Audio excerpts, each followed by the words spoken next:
नमस्कार विद्यार्थी मित्रांनो, या व्हिडिओमध्ये आपण चुंबक आणि चुंबकत्व या पाठावर यापूर्वीच्या परीक्षांमध्ये MPSC किंवा स्टाफ सिलेक्शन कमिशनमध्ये विचारले गेलेले प्रश्न पाहणार आहोत. पहिला प्रश्न आहे, खालील दोन विधानांपैकी कोणते विधान बरोबर आहे? हा प्रश्न आहे MRI शी संबंधित. चुंबकीय अनुनाद प्रतिमा म्हणजे MRI, मॅग्नेटिक रेझोनन्स इमेजिंग, शरीराच्या कोणत्याही भागाची छेद प्रतिमा निर्माण करते. हे एक स्टेटमेंट आहे. आणि CT स्कॅन किंवा क्षकिरण हे MRI पेक्षा उच्च दर्जाचे आहेत, हे दुसरं स्टेटमेंट आहे. आणि आपल्याला याच्यातलं योग्य स्टेटमेंट शोधायचं आहे.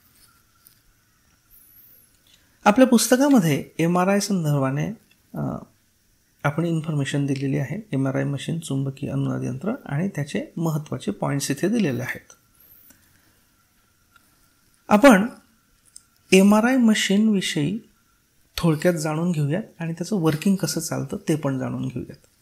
तुम्ही अनेकदा हॉस्पिटलमध्ये गेला असाल तर तुम्हाला हे असं MRI मशीन दिसतं. इथे पेशंटला झोपवलं जातं. झोपवल्यानंतर हे बेड आतमध्ये जातं आणि मग कुठला तरी असा आवाज होतो, काहीतरी गोल गोल फिरल्यासारखं जाणवतं आणि नंतर हे बेड बाहेर येतं आणि मग MRI इमेज आपल्याला मिळते. आता ही इमेज कशी मिळते? हा MRI मशीनचा एक क्रॉस सेक्शन आहे. याच्यामध्ये काय काय असतं?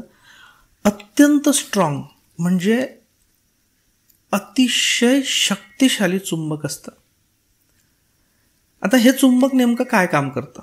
आणि या चुंबकाव्यतिरिक्त एक रेडिओ फ्रिक्वेन्सी कॉईल, त्याला RF कॉईल असं म्हणतात, ती RF कॉईल पण असते.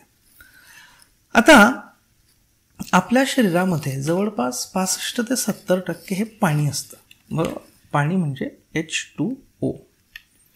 म्हणजे आपल्यामध्ये हायड्रोजन ॲटम्स असतात. यांनाच आपण प्रोटॉन्स पण म्हणू शकतो, राईट? म्हणजे प्रोटॉन्सचे अणू असतात किंवा हायड्रोजनचे अणू असतात. थोडक्यात काय की जवळजवळ 65-70% पाणी असल्यामुळे आपल्या शरीरामध्ये खूप सारे हायड्रोजन ॲटम्स असतात. आता हे आपण हायड्रोजन ॲटम इथे दाखवलेले आहेत. याच्यातला प्रत्येक हायड्रोजन ॲटम हा एक छोट्या टायनी चुंबकासारखा काम करतो. नॉर्मल सिच्युएशनमध्ये जेव्हा आपण नॉर्मल बसलेलो आहोत त्यावेळी हे जे ॲटम्स असतात, हे ॲटम्स वेगवेगळ्या, म्हणजे या ॲटम्सला एक स्पिन असतो. स्पिन तुम्ही अणूची संरचना आणि क्वांटम नंबर्स याच्यामध्ये हे बघितलेलं आहे की प्रत्येक अणूला एक स्वतःभोवती फिरण्याचा एक स्पिन असतो. गोल गोल गोल गोल फिरतो तो. या स्पिनची एक डायरेक्शन असते. नॉर्मल सिच्युएशनमध्ये आपल्या शरीरातल्या सगळ्या हायड्रोजन ॲटम्सचा स्पिन हा रँडमली ओरिएंटेड असतो. म्हणजे याचा इकडे आहे, याचा इकडे, याचा इकडे, याचा इकडे, सर्व बाजूंनी ते वेगवेगळे असतात. आता जेव्हा अत्यंत स्ट्रॉंग मॅग्नेटिक फील्ड आपल्या शरीराच्या भोवती निर्माण केलं जातं त्यावेळी काय होतं की हे जे सगळे हायड्रोजन ॲटम्स आहेत हे पण एक प्रकारचे छोटे चुंबकच असतात. या चुंबकाच्या आजूबाजूला म्हणजे आपल्या शरीराच्या आजूबाजूला प्रचंड शक्तिशाली चुंबकाचं फील्ड निर्माण केल्यानंतर हे सगळे एकाच बाजूला अलाइन होतात. म्हणजे एकाच बाजूला त्यांची डायरेक्शन होते या पद्धतीने. ओके, हे केव्हा चुंबक अप्लाय केल्यानंतर. आता ते चुंबक जे अप्लाय होतं ते याच्याने अप्लाय होतं. हे असं क्रॉस सेक्शन आहे, म्हणजे असं गोल, हे पूर्ण आहे मोठं चुंबक, हे पण असं. ठीक आहे. आता याच्यानंतर काय केलं जातं की ही जी रेडिओ फ्रिक्वेन्सी कॉईल आहे म्हणजे RF कॉईल आहे, या रेडिओ फ्रिक्वेन्सी कॉईलने रेडिओ फ्रिक्वेन्सी यांच्यावर प्रयुक्त केली जाते. ही जी आहे ही रेडिओ फ्रिक्वेन्सी आहे. ओके, म्हणजे हे जे सगळे अलाइन झाले होते याच्यानंतर ही रेडिओ फ्रिक्वेन्सी याच्यावर प्रयुक्त केली जाते. त्याच्यामुळे काय होतं, या रेडिओ फ्रिक्वेन्सीमुळे काही हायड्रोजनचे ॲटम असे या साईडला याला पॅरलल अलाइन होतात, तर काही अँटी पॅरलल विरुद्ध दिशेला अलाइन होतात. बरोबर? हा आधी असा होता ना, हा असा फिरला, हा असा फिरला, हा असा फिरला आणि हा असा फिरला. ओके, नंतर म्हणजे तुम्ही बघा हे कसं होतं. समजा एखादी चुंबक सूची असेल समजा हा तिचा नॉर्थ पोल आहे, हा साऊथ पोल आहे. तर नॉर्मली काय होतं की नॉर्मल हा जो पृथ्वीचा चुंबक असतो त्याच्यामुळे हे नॉर्थ नेहमी इकडे असते चुंबक सुईची. पण एखादा छोटा मॅग्नेट जर आपण असा बाजूने नेला तर ही जी सुई असते ही थोडीशी हलते. त्याच पद्धतीने हे याचं असं होतं की त्या चुंबकाने हा अलाईन झालेला असतो, सगळे हायड्रोजनला ॲटम्स अलाईन झालेले असतात, ते या रेडिओ फ्रिक्वेन्सीने इकडे तिकडे अलाईन होतात. आणि ही स्पेसिफिक असते ज्या त्या अवयवानुसार. ओके. नंतर मग ही रेडिओ फ्रिक्वेन्सी काढून घेतली जाते. जेव्हा ही काढून घेतली जाते त्यावेळी काय होतं की हे जे वळलेले होते हे परत आपल्या जागेवर येतात आणि आपल्या जागेवर परत येत असताना त्यांनी जी ही रेडिओ फ्रिक्वेन्सीची ऊर्जा शोषून घेतलेली होती ती इमिट करतात बाहेर, म्हणजे उत्सर्जित करतात. हे बघा इथे दाखवलेलं आहे. आता इथे काय झालं की हे जे आता इकडे अलाईन झालेले होते ही रेडिओ फ्रिक्वेन्सी काढून घेतली तर हे जागेवर आले. बघा हा पण जागेवर आला, हा जागेवर आला, हा जागेवर आला, हा जागेवर आला, याच्यासारखाच. बाहेरचं मॅग्नेटिक फील्ड अजून आहेच, त्याच्यामुळे हे असे चालून राहतील, हे असे जागेवर आले. हे जागेवर येताना यांनी अशी ही ऊर्जा उत्सर्जित केली. ही बाहेरच्या बाजूने जाणारी अशी ऊर्जा उत्सर्जित केली. ही जी उत्सर्जित केलेली ऊर्जा असते ही उत्सर्जित केलेली ऊर्जा हे MRI मशीन पकडतं स्कॅनरमध्ये. आणि आता काय असतं की ही जी उत्सर्जित झालेली ऊर्जा आहे, हा जो स्पिन बदललेला आहे, हे अनेक गोष्टींवर अवलंबून असतं. उदाहरणार्थ हे शेवटी पाण्यातल्या हायड्रोजनचे अणू आहेत ना, की हे पाणी नेमकं कोणत्या उतीमध्ये होतं, म्हणजे कोणत्या टिश्यूमध्ये होतं, त्या टिश्यूच्या भोवतीची सेल वॉल किती जास्त होती, जाड किंवा कशी होती, हा अवयव किती खोलवर होता शरीराच्या, या सगळ्यांवर हे इमिटेड प्रारण डिपेंडंट असतात. मग काय करतात, हे मशीन काय करतं की हे जी उत्सर्जित झालेली प्रारणं आहेत हे पकडून एक फुरियर ट्रान्सफॉर्मेशन म्हणून आहे, याच्यात डिटेलमध्ये जायची आपल्याला गरज नाही, हे एक मॅथमॅटिकल गोष्ट आहे फुरियर ट्रान्सफॉर्मेशन. या फुरियर ट्रान्सफॉर्मेशनचा वापर करून याचं रूपांतर इमेजच्या स्लाइसमध्ये केलं जातं. इमेज म्हणजे थोडक्यात काय की जसं आपण बघतो की टेलिफोनमध्ये आपल्या ध्वनी ऊर्जेचं रूपांतर आधी विद्युत ऊर्जेत होतं, नंतर ती ट्रान्सफर होते आणि दुसऱ्याला ऐकताना पुन्हा त्या विद्युत ऊर्जेचं रूपांतर ध्वनी ऊर्जेत होतं. तसं या ऊर्जेचं रूपांतर इमेजमध्ये केलं जातं. इमेजमध्ये करताना काय होतं की ते वेगवेगळ्या काटछेदाच्या इमेजेस तयार केले जातात. म्हणजे समजा हा असा आपला मेंदू आहे, तर हा एक क्रॉस सेक्शन घेतला, हा एक क्रॉस सेक्शन घेतला, हा एक क्रॉस सेक्शन, हा एक क्रॉस सेक्शन, अशा वेगवेगळ्या क्रॉस सेक्शनच्या इमेजेस तयार होतात. क्रॉस सेक्शन म्हणजेच याला स्लाइसेस म्हणतात MRIच्या भाषेत, स्लाइसेस. ओके, म्हणजेच मराठीमध्ये काटछेद. आणि अशा पद्धतीने अशा सगळ्या काटछेदाच्या वेगवेगळ्या आपल्याला इमेजेस मिळतात आणि यांना जर एकमेकांवर व्यवस्थित लावून मशीनच्या साहाय्याने यांचं कन्व्हर्जन केलं तर आपल्याला अशी 3D प्रतिमा सुद्धा मिळू शकते. हे अत्यंत आधुनिक आणि महत्त्वाचं आणि अत्यंत उपयोगी रोगनिदान तंत्र आहे अलीकडच्या काळामधलं. आणि हे CT स्कॅन आणि एक्सरेपेक्षा सुद्धा अत्याधुनिक आहे. ओके, तर this is the working of MRI. Okay, आता आपण आपल्या प्रश्नाकडे येऊ. प्रश्न असा आहे की या MRIमध्ये शरीराच्या कोणत्याही भागाची छेद प्रतिमा निर्माण करते. बरोबर, आपण म्हटलं ना क्रॉस सेक्शन, स्लाइसेस. ओके, आणि ते CT स्कॅन, क्षकिरण हे MRI पेक्षा उच्च दर्जाचे आहेत का? नाही, उलट MRI हे उच्च दर्जाचं आहे. म्हणजे हे स्टेटमेंट रॉंग आहे. MRI हे ॲक्च्युली उच्च दर्जाचं आहे. CT स्कॅन, क्षकिरण यांच्यापेक्षा ते जास्त उच्च आहे. ओके, म्हणजे हे स्टेटमेंट चुकीचं आहे. म्हणजे याचा अर्थ फक्त A बरोबर आहे. राईट. ओके, आता आपण पुढच्या प्रश्नाकडे जाऊ. पुढचा प्रश्न आहे चुंबक, कोणतं वाक्य बरोबर आहे हे आपल्याला सांगायचं आहे. PSI 2013. चुंबकीय क्षेत्र रेषा चुंबकाच्या ध्रुवाजवळ एकत्र येतात. चुंबकीय क्षेत्ररेषा दक्षिण ध्रुवाजवळ तयार होतात व उत्तर ध्रुवाजवळ संपतात. याच्यापैकी कोणतं करेक्ट आहे? आता आपल्या सायन्स ऑल इन वन पुस्तकामध्ये आपण चुंबकीय बलरेषांची सर्व वैशिष्ट्ये ही 10 वैशिष्ट्ये दिलेली आहेत की चुंबकीय बलरेषा या काल्पनिक जोडण्या आहेत, उत्तर ध्रुवाकडून दक्षिण ध्रुवाकडे जातात. दिस इज व्हेरी इम्पॉर्टंट. आता आपण बघूयात ते कसं. आता हा एक चुंबक आहे, पट्टी चुंबक, बार मॅग्नेट. त्याचा हा नॉर्थ पोल आहे म्हणजे उत्तर ध्रुव आणि हा साऊथ पोल आहे. ओके. तर याच चुंबकीय बलरेषा असतात, या काल्पनिक जोडण्या असतात. या नॉर्थ पोल म्हणजे उत्तर ध्रुवाकडून सुरू होतात आणि दक्षिण ध्रुवाकडे अशा जातात. म्हणजे आपण हे काढूयात. उत्तर ध्रुवापासून सुरू होतात आणि दक्षिण ध्रुवाकडे जातात. उत्तर ध्रुवापासून सुरू, दक्षिण ध्रुवाकडे, हा या अशा जातात. राईट. तसंच इकडे पण या अशा, इकडे पण या अशा. ओके. म्हणजे काय की या उत्तर ध्रुवापासून सुरू होतात आणि दक्षिण ध्रुवाकडे जातात. या बाहेर जातात, बाहेरच्या बाजूला ही दिशा. पण आतमध्ये जर आपण बघितलं बघा की ही अशी जाते, अशी जाते, अशी जाते. बरोबर. म्हणजे आतमध्ये जर आपण बघितलं तर आतमधली दिशा ही दक्षिणकडून उत्तरेकडे असते, आतमधली. पण नॉर्मली बाहेरची दिशा ही उत्तरेकडून दक्षिणेकडे असते.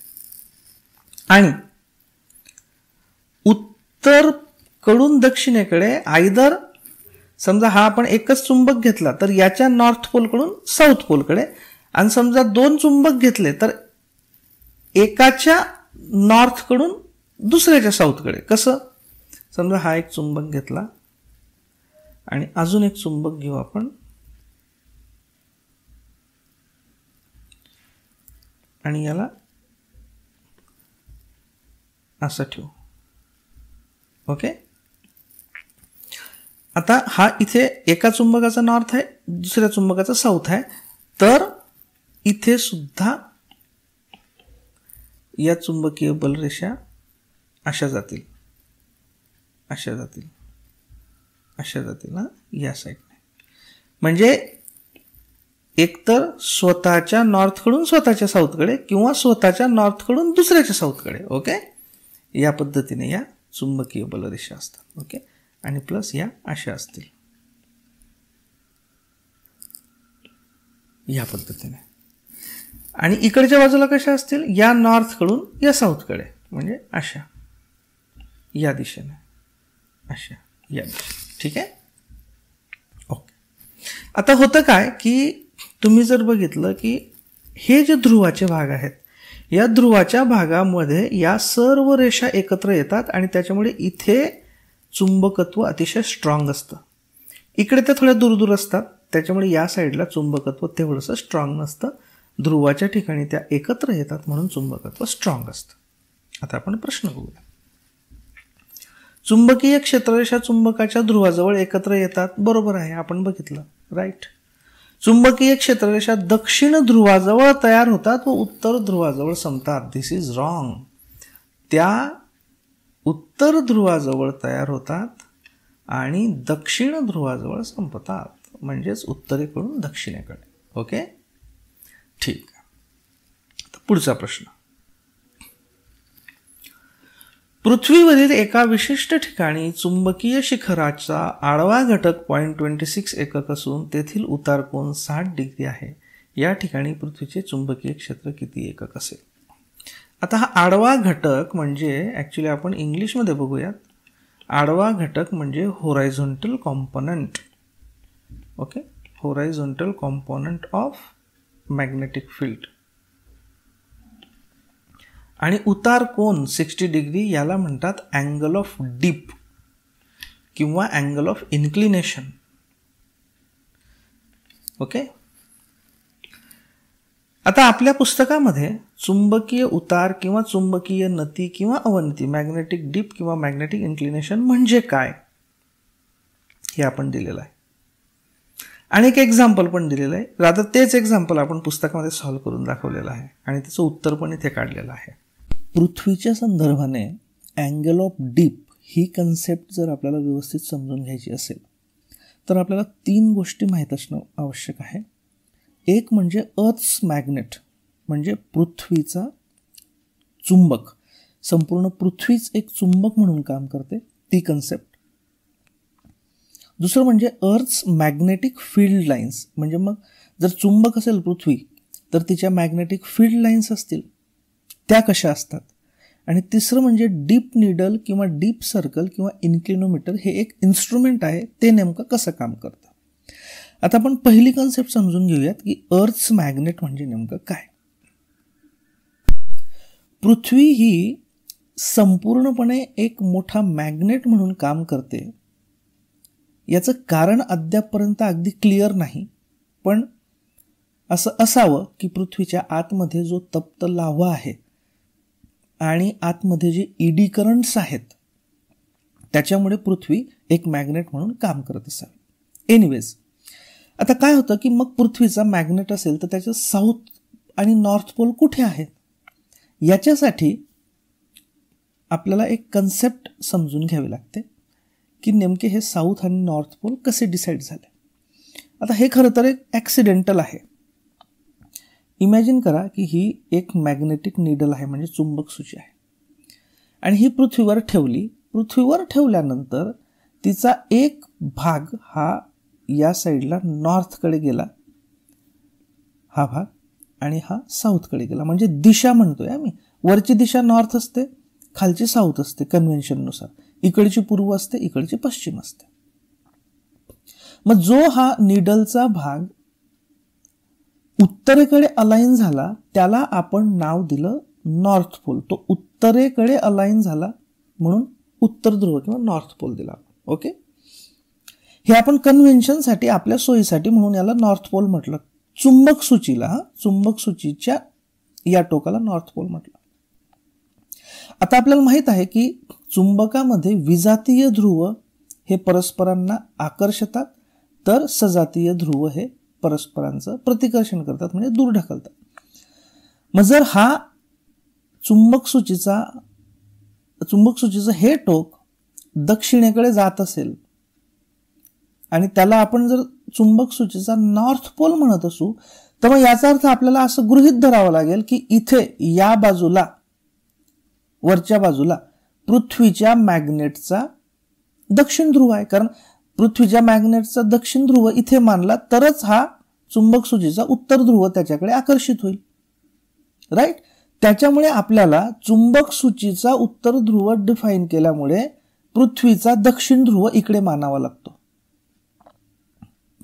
आणि चुंबक सूचीच्या इकडच्या टोकाला आपण दक्षिण ध्रुव म्हटलं. मग दक्षिण ध्रुव जर इकडे जात असेल तर याचा अर्थ पृथ्वीचा उत्तर ध्रुव इकडे असला पाहिजे, भिन्न ध्रुव.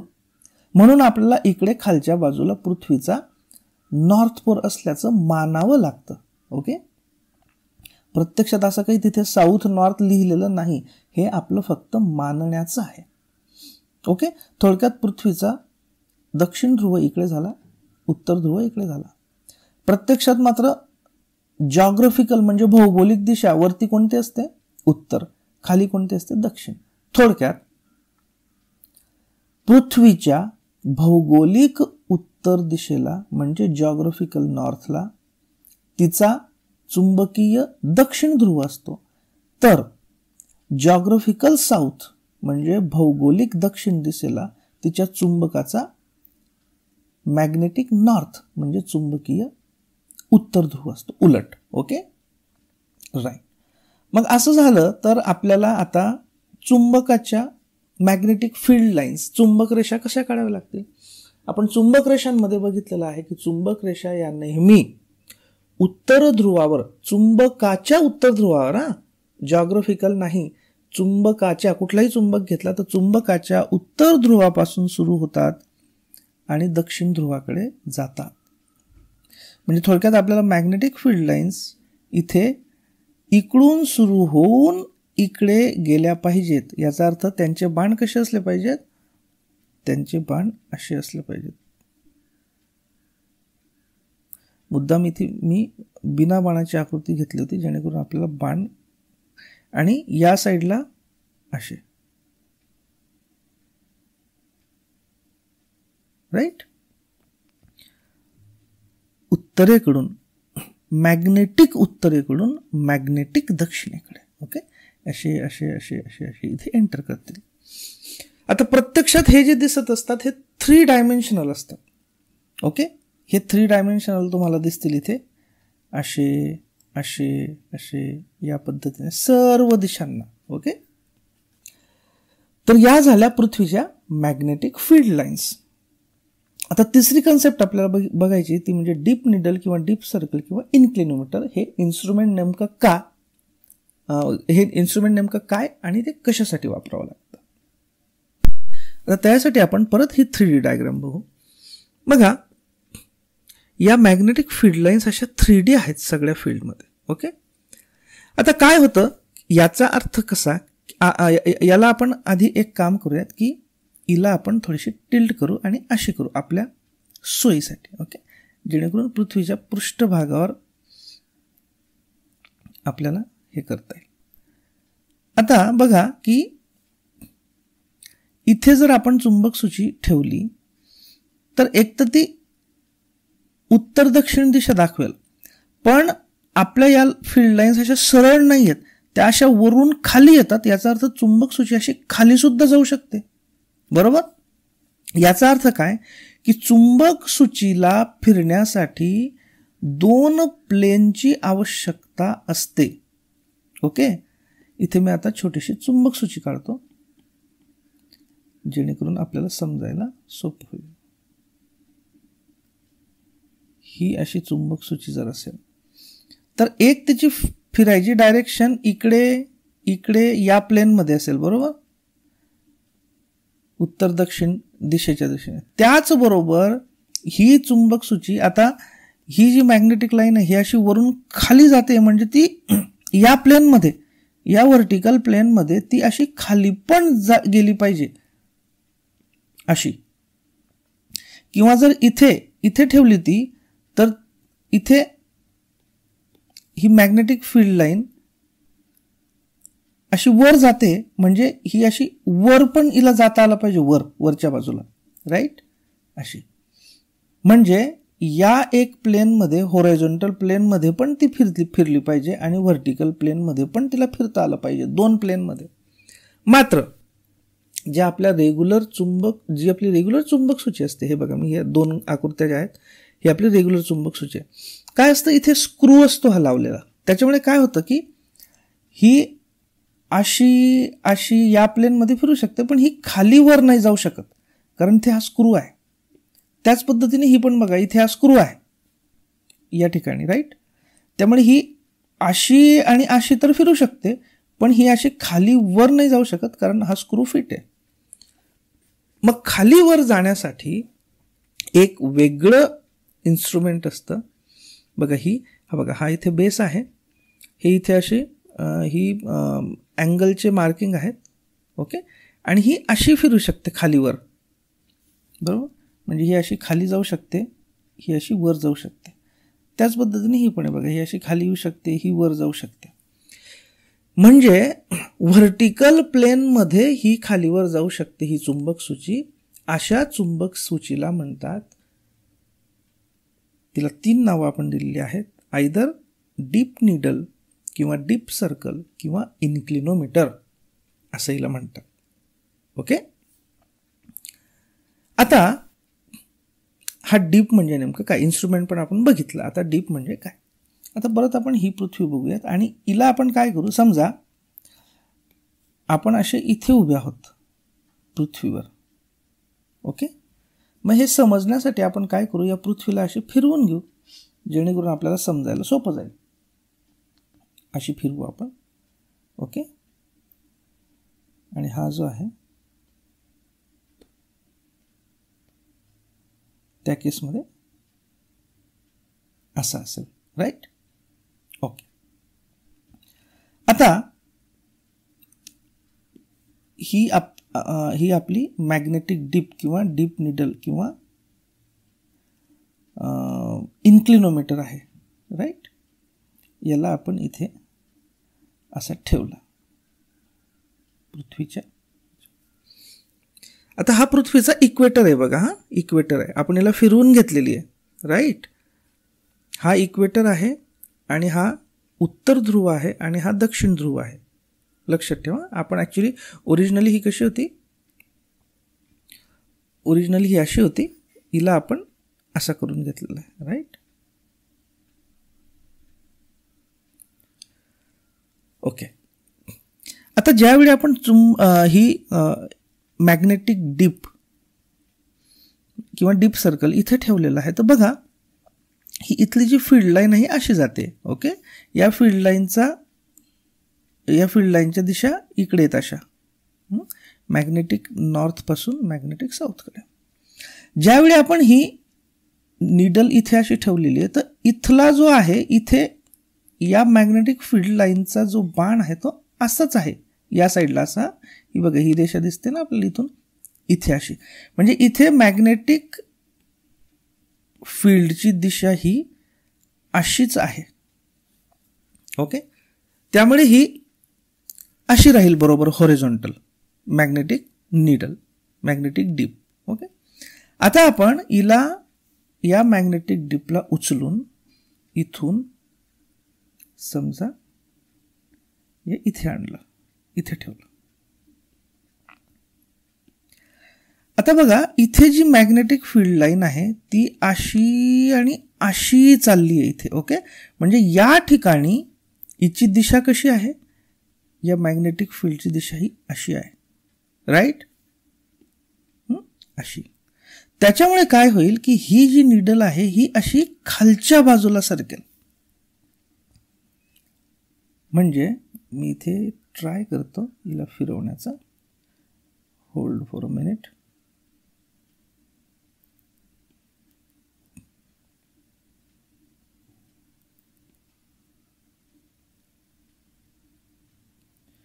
ही जी आहे ही अशी व्हर्टिकली अशी फिरेल. ओके. कारण इथे मॅग्नेटिक फील्डची दिशा ही अशी होती. राईट. आणि हॉरिझॉन्टल कुठे आहे इथे, हॉरिझॉन्टल इथे आहे. राईट. हॉरिझॉन्टल दिशा ही आहे. अशा पद्धतीने या आता हा उत्तर गोलार्ध आहे पृथ्वीचा. उत्तर गोलार्ध म्हणजे जॉग्राफिकल उत्तर गोलार्ध. तर उत्तर गोलार्धामध्ये काय होईल की ही मॅग्नेटिक निडल अशी डिक्लाइन होईल खालच्या बाजूला. ओके. अशा खालच्या बाजूने डिप होईल. डिप म्हणजे खाली झुकणे अशी होईल. आता याचा अर्थ काय की हा जो अँगल आहे आपण थिटा मानू, हा अँगल म्हणजे पृथ्वीच्या क्षितिज समांतर रेषेशी पृथ्वीच्या मॅग्नेटिक फील्ड लाईनने केलेला कोन आहे. ही काय आहे, इथली पृथ्वीची मॅग्नेटिक फील्ड लाईन आहे. बरोबर. मॅग्नेटिक फील्ड आहे म्हणजे पृथ्वीच्या या मॅग्नेटिक फील्डने विशिष्ट ठिकाणी क्षितिज समांतर रेषेशी केलेल्या कोनाला मॅग्नेटिक डिप असं म्हणतात किंवा इन्क्लिनेशन असं म्हणतात. ओके. आता याच्यासाठी दोन कन्व्हेन्शन्स आहेत. उत्तर गोलार्धामध्ये ही खालच्या बाजूला झुकते, तर या अँगलला उत्तर गोलार्धामध्ये प्लस मानलं जातं. म्हणजे समजा ही 45 डिग्री झुकलेली असेल तर हा प्लस 45 डिग्री मानला जातो. हे फक्त कन्व्हेन्शन आहे, परंपरा आहे. ओके. आता दक्षिण गोलार्धामध्ये आपण बघू की दक्षिण गोलार्धामध्ये या मॅग्नेटिक निडलच्या बाबतीत नेमकं काय होईल. आता या मॅग्नेटिक निडलला म्हणजे डीप निडलला मी इथून उचलतो आणि दक्षिण गोलार्धामध्ये इथे आणतो. ओके. आता बघा इथली जी मॅग्नेटिक फील्ड लाईन आहे ही अशी अशी अशी अशी चाललेली आहे. म्हणजे या ठिकाणी पृथ्वीच्या मॅग्नेटिक फील्डची डायरेक्शन ही अशी असेल. आपण मानाने दाखवूया अशी. राईट. या ठिकाणी अशी टँजन्शियल. त्याच्यामुळे काय होईल, त्याच्यामुळे ही जी मॅग्नेटिक निडल आहे ही मॅग्नेटिक निडल अशी वरच्या बाजूला सरकेल. उत्तर गोलार्धामध्ये ती खाली वळली होती, इथे ती वरच्या बाजूला सरकेल. आणि हा जर आपण इथे होरायझोंटल मानला, आता इथे होरायझोंटल म्हणजे इथे ना याच ठिकाणी, तर हा जो अँगल आहे अगेन होरायझोंटलशी केलेला अँगल हा वरच्या बाजूला आहे. आता उत्तर गोलार्धामध्ये खालच्या बाजूला होता, दक्षिण गोलार्धामध्ये तो वर जाते निडल, याला पुन्हा अँगल ऑफ डिप म्हणतात. पण जेव्हा हा चुंबक सूची वरच्या बाजूला जाते त्याला मायनस मानलं जातं. समजा हा जर 45 डिग्री असेल तर हा -45 डिग्री डीप असेल दक्षिण गोलार्धामध्ये. ओके, आता आपण जर बघितलं, आपण पुन्हा मागे जाऊयात. आता आपण जर एकूण बघितलं तर इथे आपल्या लक्षात येईल की विषुववृत्तावर ही मॅग्नेटिक फील्ड लाईन होरायझोंटलच आहे, म्हणजे इथे ती झुकणार नाही किंवा वर पण जाणार नाही निडल, त्यामुळे इथे तो अँगल 0 डिग्री असेल, अँगल ऑफ डिप. इथे जर आपण गेलो तर इथे मॅग्नेटिक फील्ड लाईन सरळ वरून खाली येत आहेत, बरोबर, अशा, म्हणजे ती निडल पूर्ण खालच्या बाजूला 90 डिग्रीने जाईल, म्हणजे इथे जो अँगल असेल तो +90 डिग्री असेल. खालच्या बाजूला झुकते म्हणून प्लस आणि 90 डिग्री. आणि इथे दक्षिण गोलार्धात दक्षिण ध्रुवावर या अशा जातात, म्हणजे ही पूर्ण इथून कशा जातात, या दिशेने जातात, म्हणजे मॅग्नेटिक निडल ही पूर्ण वरती जाईल 90 डिग्रीने. तिथे आपण साइन कन्व्हेन्शन मायनस घेतो, म्हणजे -90 डिग्री असेल.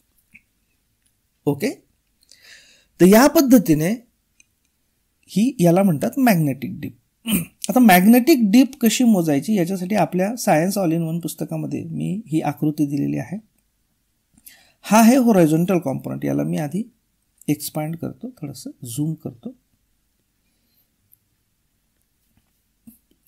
हा होरायझोंटल कॉम्पोनंट, हे ॲक्च्युअल मॅग्नेटिक फील्ड आणि हा angle of dip, right. Horizontal component, actual magnetic field आणि अँगल ऑफ डीप. समजा आपल्याला होरायझोंटल कॉम्पोनंट दिलेला असेल आणि अँगल ऑफ डीप दिलेला असेल, तर हा आणि हे कळायचं असेल ॲक्च्युअल मॅग्नेटिक फील्ड, तर बघा कॉस थिटा म्हणजे काय असतं mathematics, cos theta is equal to लगतची बाजू म्हणजे HE म्हणजे होरायझोंटल कॉम्पोनंट, क्षितिज समांतर कॉम्पोनंट, डिवायडेड बाय कर्ण म्हणजे BE म्हणजे ॲक्च्युअल मॅग्नेटिक फील्ड. ओके, आता हे ॲक्च्युअल एक एक्झाम्पल आपण इथे सोडवून दाखवलेलं आहे,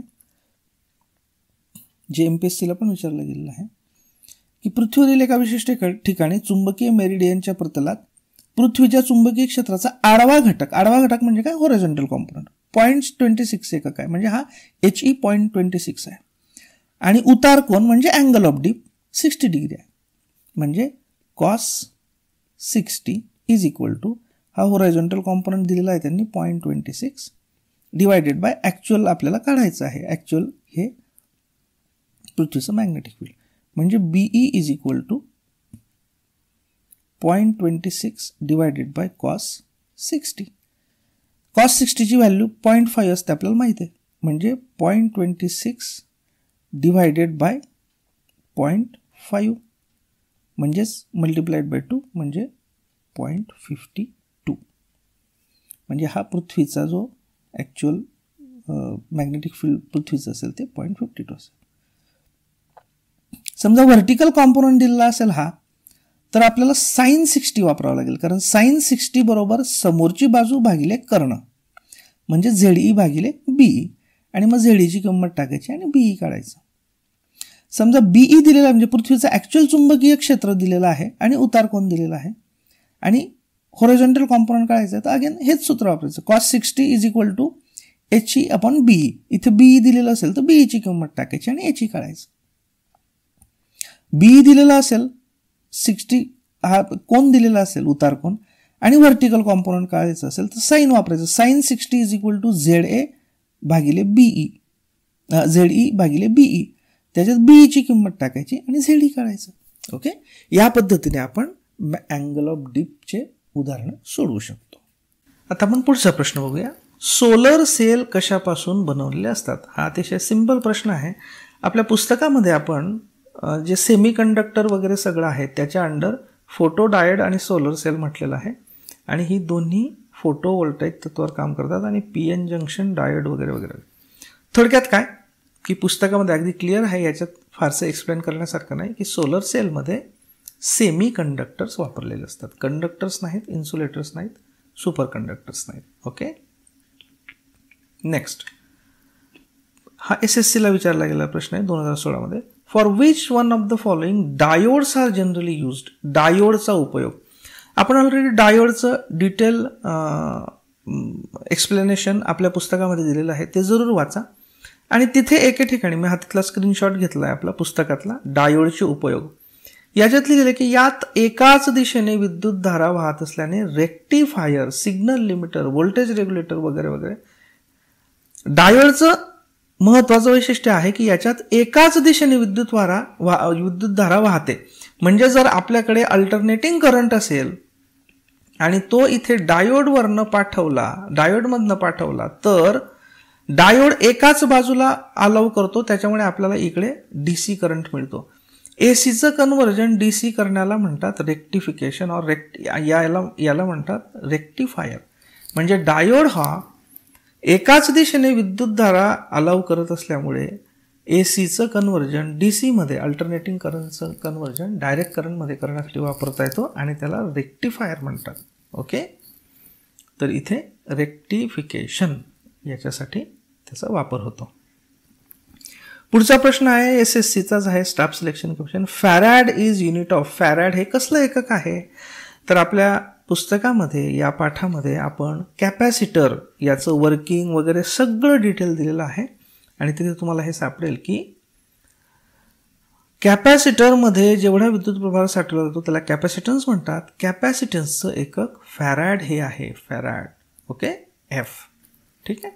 त्याच्यामुळे याचं उत्तर आहे कॅपॅसिटन्स. फॅराड हे कॅपॅसिटन्सचं एकक आहे. पुढचा प्रश्न, solids which conduct electricity at higher temperature but not at lower temperature. म्हणजे असे स्थायू की जे उच्च तापमानाला विद्युत धारेचं वहन करतात पण कमी तापमानाला करत नाहीत, यांना काय म्हणतात? आपल्या पुस्तकामध्ये धातूंचं वर्गीकरण आपण दिलेलं आहे या पाठामध्ये. वाहक, अर्धसंवाहक आणि दुर्वाहक किंवा असंवाहक. ज्यांची वाहकाची रोधकता किती वगैरे सगळं दिलंय. आणि संवाहकामध्ये आपण दिलेलं आहे की यांची जी रोधकता असते म्हणजे रेझिस्टन्स असतो विद्युत धारेच्या वहनासाठी, हा धातूपेक्षा कमी असतो, पण दुर्वाहकांपेक्षा रोधकता ही धातूंपेक्षा जास्त असते पण दुर्वाहकांपेक्षा कमी असते, म्हणजे मध्यम असते. आणि इथे आपण स्पष्ट म्हटलेलं आहे की सामान्यतः जनरली कमी तापमानाला ते असंवाहक असतात, म्हणजे विद्युतधारा वाहत नाहीत, पण उच्च तापमानाला ते सुवाहक बनतात. ओके. म्हणजे मग याचं उत्तर आहे सेमी कंडक्टर्स. राईट. ओके. तर हे होते प्रश्न चुंबक आणि चुंबकत्व. आणि अजून ज्या विविध संकल्पना या पाठातल्या आहेत त्या अधिक स्पष्ट होण्यासाठी तुम्ही सायन्स ऑल इन वन हे पुस्तक जरूर वाचा. थँक्यू.